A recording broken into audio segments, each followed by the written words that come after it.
Goeiemôre aan julle almal. Dit is 'n groot voorreg vir my om vandag hier saam met julle te sit. Leonora is ook hier by my. Ons gaan nagmaal hou. So dis wonderlik. Ja, ons het 'n lang naweke gehad dat dit gons by ons ore uit en ons almal het gewerk en ander het gerus en ander het vakansie gehou. Wel, ons was ook maar bedrywig. Maar 'n voorreg om vanmôre so 'n bietjie met jou te kan gesels. Ek wil hê voor jy dit enigiets doen. Kom ons gaan net eers en ons bid en ons vra die Here om sy woord te seën. Ek het 'n redelike idee wat ek gaan sê, maar kom ons vra dat die Here maar net my kan gebruik om deur my 'n woord vir jou te bring, want jy is kosbaar vir die Here. Kry sal ek jou nagmaal gereed. Ons gaan dit vanmôre gaan ons dit doen. Hemelse Vader, baie dankie vir u grootheid, u liefde, u genade, u guns, u goedheid. Here, tot en met vandag toe het u voorsien. Tot en met vandag toe was u getrou. Here, baie dankie dat ons vanmôre weer kan stil word en dat ons weer verbondsmaal of nagmaal, Here, kan hou om net onsself te herinner aan die prys wat u betaal het om ons eendag in die hemel te kry. Dankie dat u die weg, die waarheid en die lewe is. Here, ek bid vanmôre vir 'n seëning vir hierdie woord dat ons sal leer uit u woord uit. Dis my gebed in Jesus se naam. Amen. Nou vanmôre vroeg, ek weet nie of julle dit ook baie keer doen nie, dan sit jy maar die radio aan, luister jy maar nuus en dan bietjie RSG. En dan was daar so voorlesing en hierdie persoon het vanmôre gepraat oor Handelinge. En as ons praat oor Handelinge, dan praat ons oor niemand anders as 'n man met die naam van Paulus nie. Iemand wat omtrent amper 2/3 van die Nuwe Testament geskryf het. En nou sit jy en dink, hierdie man, wie was hy? En ek wil vandag eintlik met Paulus se praat daar buite. Hoe Paulus God 'n ingryping in sy lewe gehad het en alles verander het, selfs sy naam het verander. Nou kom ek lees vir jou vanmôre uit Handelinge uit. Ek gaan dit vir jou lees uit Handelinge 9 uit en dan volg jy my uit die ou vertaling. Ek gaan vir jou lees, maar Saulus, hoor nou mooi, Saulus, wat nog dreiging en moord geblaas het teen die disippels van die Here. Hoor jy my reg? Paulus, hy het hierdie manne, die disippels van die Here, het hy nie baie van gehou nie. Hy was teen hulle, hy was kwaad vir hulle, hy het niks van hulle gehou nie. Nou kom God, hierdie groot man, en glo my, hy was 'n groot man, want kyk 'n bietjie wat sy invloed het hy op ons vandag gehad. Hy sê, het na die hoëpriester toe gegaan. Hier gaan hy nou, na die hoëpriester, en vir hom briewe gevra, om aan die sinagoges in Damaskus, sodat hy mense sou vind, wat die weg was, manne sowel as vroue, dat hy hulle geboeid na Jerusalem kon bring. Ai tog, ou Saulus, waarmee is jy besig? En toe hy op sy reis op Damaskus kom, omstraal hom skielik 'n lig van die hemel af, 'n goddelike ingryping. En hy val op die grond en hy hoor 'n stem en sê, Saul, Saul, waarom vervolg jy my? Weet julle wat vir my interessant, verskoning in hierdie gesprek, is dat die Here sy naam ken. Kan ek vandag vir jou sê, die Here ken jou naam. Weet jy, die Here weet waar jy bly. Hy ken jou DNA. Hy ken elke haar op jou kop. Hy ken elke traan op jou wang. Die Here weet alles van jou. Is dit nie interessant nie, dat die Here roep hom 2 keer op sy naam. Hy sê vir hom, Saul, Saul, waarom vervolg jy my? Waarmee is jy besig? Ai tog, ek dink hierdie man het om boeglam geskrik, dat hierdie lig van bo af kom, en dan hoor hy die stem. En hy sê, wie is u, Here? En die Here antwoord, ek is Jesus wat jy vervolg. Dit is hard vir jou om teen die prikkels te skop. En terwyl hy bewe en verbaas was, sê hy, Here, wat wil u hê moet ek doen? Ek dink dit is seker die beste vraag wat 'n ou in jou lewe vir die Here kan vra. OK, Here, wat wil jy moet doen? Hier staan hy voor my. Ek kan nou nie vorentoe nie agter nie. Hier is hy voor jou. Hy het 'n goddelike ontmoeting. En die volgende oomblik sê, Here, wat moet ek doen? En die Here antwoord hom en sê, staan op, gaan na die stad toe, en dit sal vir jou gesê word wat jy moet doen. Is hierdie nie pragtig nie? Hy moet eers gaan, hy moet eers na die stad toe gaan. Nou moet jy weet, watter interessante rit het hy gehad, om te weet, wat gaan die Here vir my in die stad sê? Wie gaan met my praat? Wie gaan na my toe kom? Gaan die Here in die kerk wees? Gaan hy onder 'n boom wees? Die Here sê hom, gaan stad toe, en iemand gaan met jou praat. En die manne wat saam met hom was, het sprakeloos gestaan, terwyl hulle wel die stem gehoor het, maar hulle het niemand gesien nie. Toe staan Saulus van die grond af op. Alhoewel sy oë oop was, het hy niemand gesien nie, en hulle het hom aan die hand gelei in Damaskus toe ingebring. Daar slaan die Here hom met die blindheid, dat hy afhanklik kan wees. Jy weet, baie mense kan sien, maar hulle kan nie sien nie. En ek glo daar's baie mense wat blind is wat kan sien, want hulle kan die Here sien. Op 'n ander manier is ek en jy. En 3 dae lank het hy niks gesien nie. Hy het niks geëet of niks gedrink nie. Wat 'n ontmoeting het hy nie gehad nie. En daar was 'n disipel in Damaskus met die naam van Ananias. En die Here het vir hom in die gesig gesê, Ananias. En hy sê, hier is ek, Here. Toe sê die Here vir hom, staan op, gaan daar in die straat toe wat genoem word Reguitstraat. Dis 'n interessante straat daar in Jerusalem, né? En vra in die huis van Judas vir 'n man met die naam van Saulus. Is hierdie nie wonderlik nie? Die Here praat met Ananias en sê, gaan daar na Reguitstraat toe, daar gaan jy 'n man kry, sy naam is Saulus. I know the plans I have for you, says the Lord. Want kyk, hy bid, en hy het in 'n gesig van 'n man met die naam van Ananias gesien inkom en hom met die hande opgelê, dat hy weer kon sien.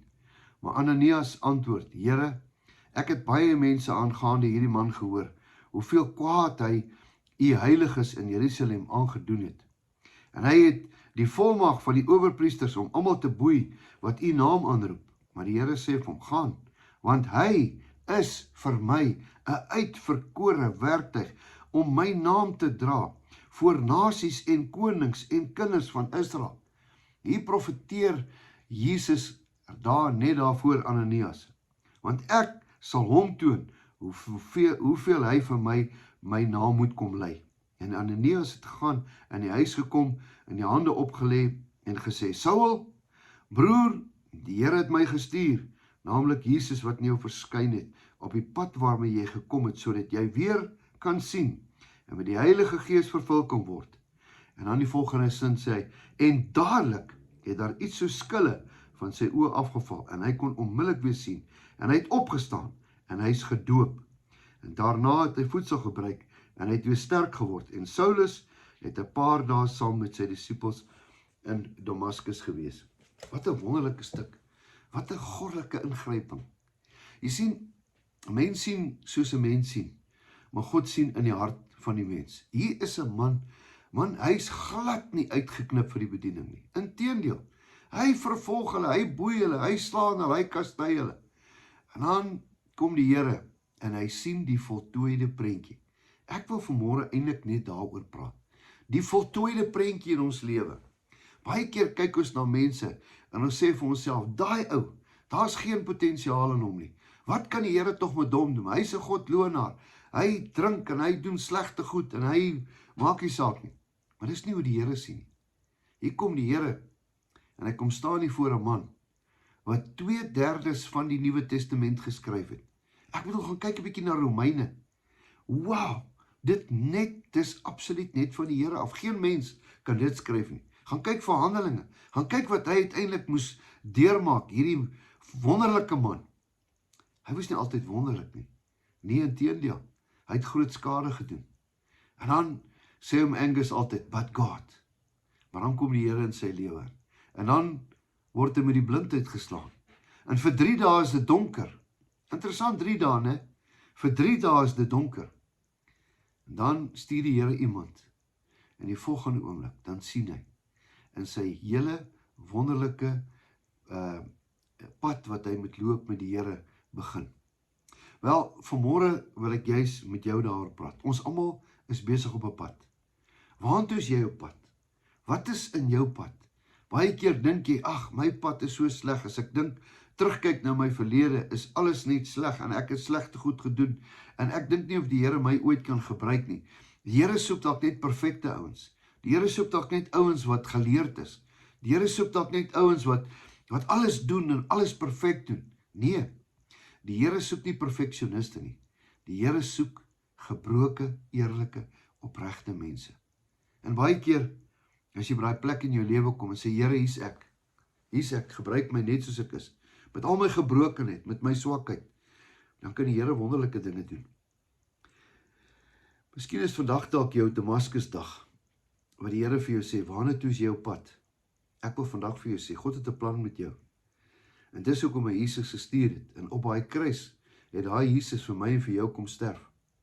En hy het daai brood gevat. En min mense het ooit geweet, wat maak hy nou? Selfs sy disippels gesê, hierdie is my liggaam. Hoe werk dit? Ja, dis my liggaam.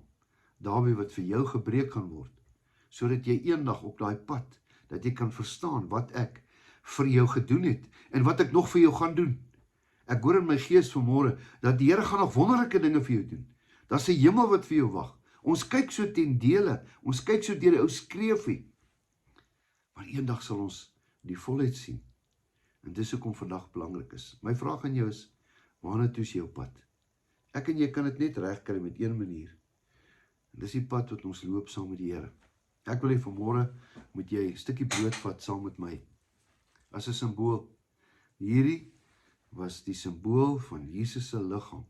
Hy het gesê, vat dit, neem dit, breek dit, want dis my liggaam wat vir jou gebreek gaan word, sodat jy die ewige lewe kan hê, sodat jy nie hoef siek te wees nie. Deur sy wonde het daar vir ons genesing gekom. Miskien moet ek vanmôre vir jou bid, want hierdie is die simboliek van genesing, en ek gaan vir jou bid. Ek wil hê vanmôre, vat dit, sit dit in jou mond, knars dit, byt dit, en dan word dit deel van jou. Want dit is die liggaam van Jesus wat vir jou en vir my gebreek is. Kom ons doen dit tot sy gedagtenis.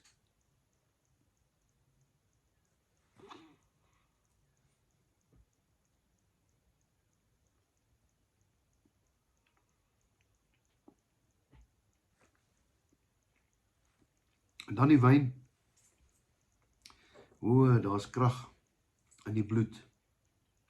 Jesus se bloed. Jesus se bloed. Hier is die simbool. Dit is my bloed wat vir jou gestort gaan word, sodat jy die ewige lewe kan hê. Wat 'n voorreg, wat 'n vriend het ons in Jesus. Hy wat in ons plek kom staan het.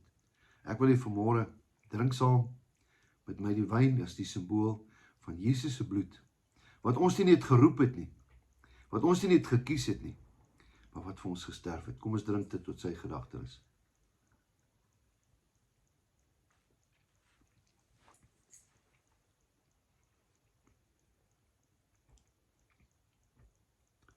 Hemelse Vader, vandag word ons stil. Dis my maand, Here. Die son skyn daar buite. Ons het weer 'n dag. Ons almal is op pad. Here, vanmôre is dit miskien 'n Damaskusdag. Here, waar ons stil word en onsself vra, waarna toe is ons op pad? Here, Paulus, wat Saulus was op pad om verkeerde dinge te doen. Maar hy het hom gestop, het hom omgedraai en het gesê, ek het 'n groot plan vir jou. Here, vanmôre wil ek in die gees iemand stop en sê, waarna toe is jy op pad? God het 'n plan met jou lewe. Jesus het 'n plan met jou lewe. Dankie, Here, vir hierdie stuk wat ons vanmôre kan leer. Dat, Here, maak nie saak wat ons verkeerd gedoen het nie. U bly getrou. Dankie, Here, vir hierdie wonderlike stuk. Ek wil vir iemand bid vandag, wat dalk gebroken is, wat stikkend is, wat siek is. Here, asseblief, 'n Damaskus oomblik, ook vir daai persoon vandag. Dis my gebed, in Jesus se naam. Amen. Mag jy 'n wonderlike geseënde dag hê. Weet, dat Jesus jou baie lief het, en jy moet nooit vergeet, dat jou beste nog steeds voor lê nie. Totsiens, tot die volgende keer.